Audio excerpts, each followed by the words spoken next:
日本人は猫が大のお気に入りです。街のあちこちで猫を見かけ、猫カフェが人気、猫だらけの猫島も人気で、猫グッズも当たり前のように売られていたり、猫のキャラクターも大人気。日本社会は今や猫だらけなのです。一方で海外から見ると、なぜ日本人はあれほど猫が好きなのと不思議に思う人も多いそうです。確かに他の動物、特に犬を飼う人々もいますが、現在では犬の飼育頭数よりも猫の飼育頭数が上回っているのが日本の現状です。また日本のアニメは猫を題材としたものも多いです。皆さんは日本の猫アニメといえば何が思い浮かびますか？私は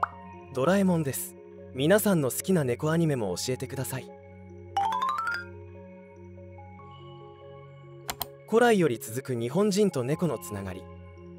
いきなりですが、ここで問題です。犬と猫、大昔はどちらが人気だったと思いますか？答えは、江戸時代まで圧倒的に犬です。それもそのはず、犬はおよそ1万年以上前から狩りなどの仕事を人間と共にしてきた相棒だったからです。今回は長きにわたって大人気だった愛玩動物、犬を抜き、ペットの頂点に立った猫、この日本における猫大好きムード、その理由の核心に迫ります。さらに驚きの猫大国ぶりや、それでいて抱える課題についても余すところなくお伝えしていきます。歴史に学びながら、猫と日本人の不可分の関係を見つめ直す大冒険に出かけましょう。日本人と猫の出会いは、なんと紀元前4世紀の弥生時代にまで遡るのです。農耕が始まり、収穫物を荒らすネズミの被害が深刻になったため、ネズミ捕りとして猫が重宝されるようになりました。さらに平安時代以降、一部の貴族がペットとして猫を可愛がり始めます。宇田天皇の日記にも愛病の記述が残されていて、いかに称賛されていたかが伺えますね。ここで質問です。皆さんは猫がいつ頃から一般の人々に広く飼育されるようになったと思いますか？驚くべき事実ですが、実は江戸時代からなのです。江戸時代という答えを想像できた方は、さすが猫飼いの識者ですね。嫌われていた猫。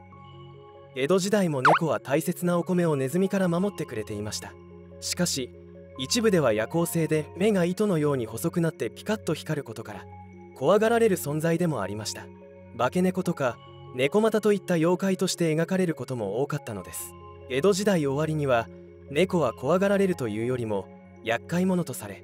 嫌われる存在になってしまいます。明治時代に入ると日本ではペストが流行。国はペスト菌を広げるネズミを退治するとして猫を飼うことを奨励していました。明治32年、内務省は各府県に猫の飼育を普及するよう通達して、警察官が家庭を1軒ずつ回り飼育を呼びかけるほどの徹底ぶりでした。これを受けてネズミを捕まえたらお金が手に入るということで、猫の需要は急上昇したのです。飼っている家庭が次々と増え、にわかに猫の数も増えていきました。伝染病をきっかけに猫は不道徳な存在から一転し、役に立つ存在として一目置かれるようになったのです。猫好き偉人が日本史にずらり。このように猫人気が広まると以降、文化人やエリート層の間でも猫好きが増えていったようです。夏目漱石は代表作「吾輩は猫である」の中で自らの愛病の姿を克明に描写しています。無類の猫好きだった三島由紀夫は机の引き出しに煮干しを入れていたり、書斎に猫用のドアを設置していたりと、生活に猫を組み込むほどでした。皆さんは他にどんな偉人や文化人が猫好きだったか知っていますか？知っている偉人をぜひコメントで教えてください。日本史に燦然と名を残す偉人たちがこのように猫を心から愛していたのです。きっとこの歴史に残る猫愛が現在の日本人に引き継がれているのでしょう。猫島。また日本には猫島と呼ばれるものがあります。猫島はその名の通り、猫の数が島民の数に匹敵する、もしくは島民の数以上に多い猫だらけの島のことです。島では海辺でのんびり寝そべっていたり、路地裏を楽しそうに駆け回っていたりと、のびのびと暮らす猫の姿をあちこちで見ることができ、島の建物や名物も猫にちなんだものになっていたりと、島全体を挙げて猫の楽園となっており、世界からも注目されるスポットとなっています。有名な猫島では宮城県石巻市の沖合にある田代島、愛媛県大洲市にある青島、福岡県福岡市にある愛の島などがあります。私も猫島にはいくつか行ったことがありますが、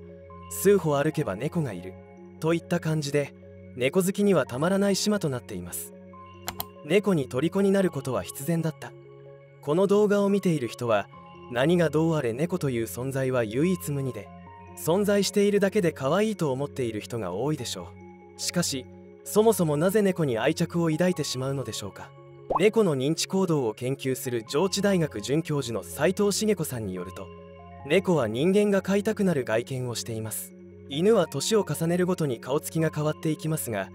猫は成猫になっても幼い面影をとどめています。これをネオテニーと呼びます。そのため人間は猫を可愛いと感じるのだと考えられます。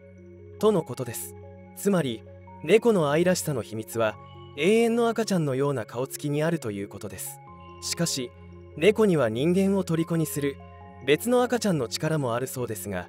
一体何でしょう。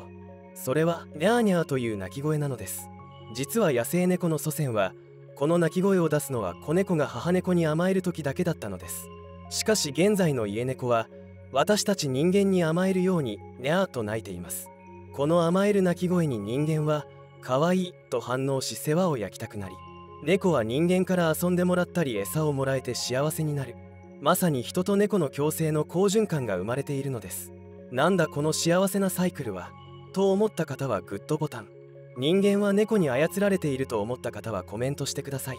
他にも他の動物にはない猫特有の仕草に秘密があると思います。狭い場所に無理やり入り込んだり、ゴロンとへそ天したり、前足で丁寧に顔を洗ったり、ふみふみやスリスリしてくる仕草もたまらなく可愛いです。猫はあざとさの頂点だと思います。このような理由から猫は必然的に人間の心をくすぐるようにできているのだと思います。浮かび上がる課題。このように日本人は猫といえば国民的な愛着があり、猫も人生の一部としてすっかり日常に溶け込んでいます。しかし一方で、猫ブームの裏側にも問題があることは認識しなければなりません。ペットブームに乗った悪い経営者がパピーミルと言われる劣悪環境での繁殖や飼育を行っていたことが問題になっています。命を軽視している人間がいるという問題、これは本当にあってはならないことです。また、猫の飼い主の責任問題もあります。可愛いだけで猫を迎え入れ、虚勢避妊を怠って家庭内で猫が繁殖し、多頭飼育崩壊を起こしていたり、迎え入れたはいいものの飼育できなくなったからと猫を捨ててしまう人もいます。家族として迎え入れた命は、飼い主がしっかりと責任を持って最後までお世話をするという強い意志を持った上で迎え入れてください。爆発的に人気になった猫ですが、人気とビジネスが先行し、猫の側に立った目線が欠けていないか、命の大切さについて私たち人間も常に自問自答する必要がありますね。まさに日本社会は今、猫に包まれています。街角に佇む猫のモチーフから店頭に並ぶ猫グッズ、そして実際に家族の一員として同居する猫まで、日本人の生活には猫の存在が色濃く映し出されています。私たち日本人は古来より猫を心の友として受け入れ続けてきました。猫の魅力に惹かれ、猫から多くのものを学んできたのです。これからも互いの絆を尊重しながら、猫との豊かな暮らしを実現していくことが日本社会に課された使命なのかもしれません。今回は日本人が猫を好きな理由についてお話しさせていただきました。初めて知ったという方はグッドボタンお願いします。気になった雑学についてなどのコメントもお待ちしております。こちらのチャンネルでは今回のような猫の雑学、